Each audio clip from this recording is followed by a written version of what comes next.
I'm here to talk about my bachelor thesis, which is Jelani, the FM synth. So we've got what to expect from this talk. I've got some little bits of code. We'll try to share with you the planning and how it didn't work.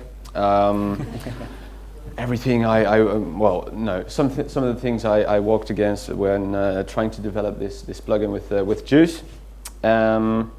Just a bit of the overview really, and there's plenty of time to ask me anything you want to know about it later on. It's going to be it's open source as of today as well. So if you want to ask me anything about the code or the funny commit messages in the history there, just fire away.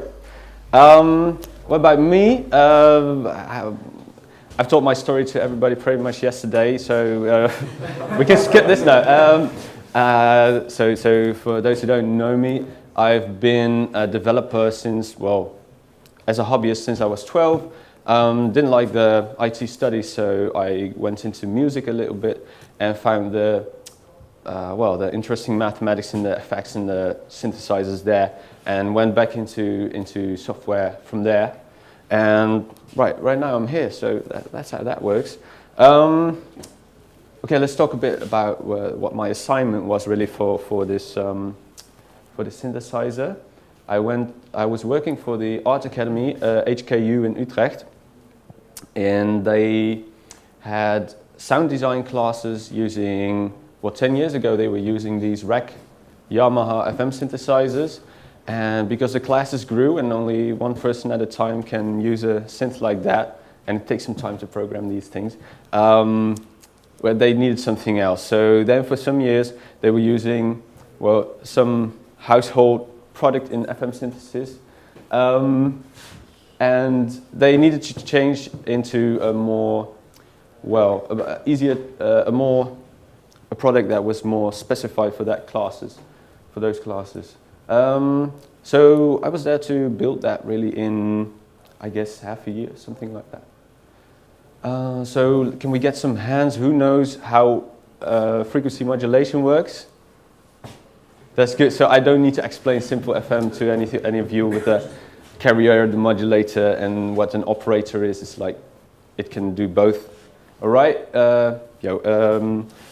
Maybe we could skip around for 1 second to renoise. I'll show you what I've made some before this assignment. I've made, for instance, 1 second.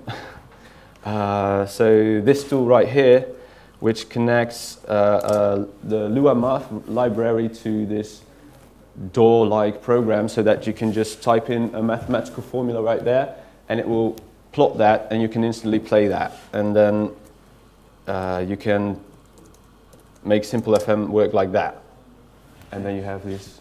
Well, that's the start for me of thinking how does FM synthesis work. So coming from that, I had some background to make this work in C++. So who needs a 80-page project initiation document, right?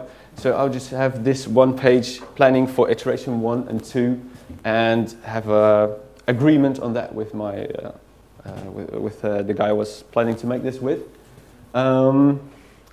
Make some operators, make some simple interface. Well, thanks to JUCE, that's possible. Turn operators on and off. We've got everything there, right? What more? Yeah, let's have a pitch envelope. Let's have some experiments over here. And lots of extras that no one can ever implement in, in a short time. I did some, maybe. Iteration 1, what can I tell you about how this went? I think the first one had like 2 just little knobs, like a carrier volume, modulator volume, that was that. And then this was actually the product after, I think about 1 month, about 4 weeks. It was really easy to implement this, but for instance, you have a component for this operator GUI, so that's a new component that will translate events from, through a long chain from the audio thread to the visual thread.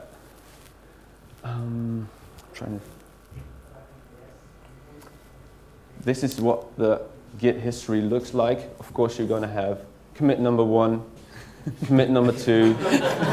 Stuff like this works. I'm not sure what it was again, but we can look at it. Bug fix here and that kind of stuff. Please be sure to bash it like Julian bashed zlib. Well, we've got lots of changes happening in the first, okay, let's see, so that like in the first 4 days, I think we have a polyphonic, like multi-operator FM synthesizer. That's not saying that it works perfectly, so there was definitely some things in iteration 1 that didn't entirely work yet. The algorithm was, I'm not sure what it was, but the effect was that like the bottom half here, those knobs would not change anything about the sound. So they were there looking really pretty, but it would not have any effect to twist those. So it was kind of a cascading modulation scheme that worked, and half of this matrix would not have any effect. Other problem was, like in the assignment, I had to make a plugin that would be cross-platform and multi-format, and then, yeah, of course, you're going to end up with JUCE if you do a little bit of research. There was no sound on Mac. So one of the things that happened was I uncommented some block of code that was in there from the producer. It was back in version 2 point something. And apparently I didn't have some check mark that said it was a synthesizer, so some difference was that the Apple compiler would think, okay, so we'll just nullify everything that comes out of here instead of everything after the first 2 channels. So that was the bug fix that was actually done in iteration 2, which should have been done in iteration 1 maybe. Anyway, I didn't ship it yet, so it was all right. Good times. Iteration 2, let me be honest with you, this is actually a screenshot from iteration 3, so there's some things here added. Made a little bit of a look and feel for this, added a logo, copy and paste buttons for the envelopes, because yeah, you cannot do without those, especially if you have a constant that you can change to make it like an 8 or 10 operator synth. You're gonna go crazy with those envelopes. So I have voices can be set. There's much more to be told about this, I'm thinking.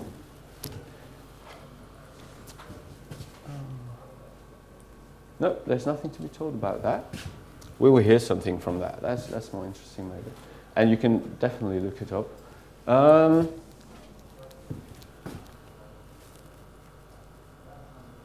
Iteration 3 was basically free time. The whole planning was, well, thrown in the dustbin because I made everything that was required. So, of course, we're going to have a little bit of chorus delay line to make it sound much more awesome. Different waveforms selectable, as you can see in the previous screenshot, like right there. There's also a custom component. And I think I made the design more in the iteration 3. So the logo, I made this color and I named it Jelani Blue because, yeah, well, you need to copyright all of that. And at the end, we can see there's much nicer commit messages. And we've got these little train tracks here that should maybe just have been one track, but we'll be all right. Where to next? I'm thinking, well, there's more schools that might be able to put this to use, having the same sound design or same type sound design classes. It's going to be developed more, but especially I invite all of you to look at it. If you like this project, maybe we can make it better together. I'm definitely going to work on it more. It's over here. It's the Git address as well. And let's hear some sounds. We'll hear some sounds. Which one do you want? Let's go with the 90s. The 90s? Yeah. Which one's that? There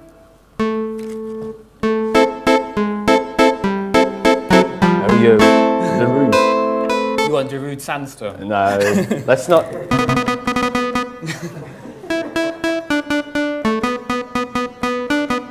There you go. You got your Darude Right. Sandstorm.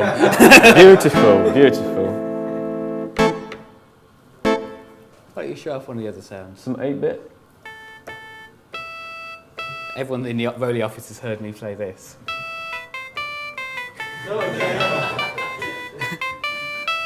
I'll spare you the rest.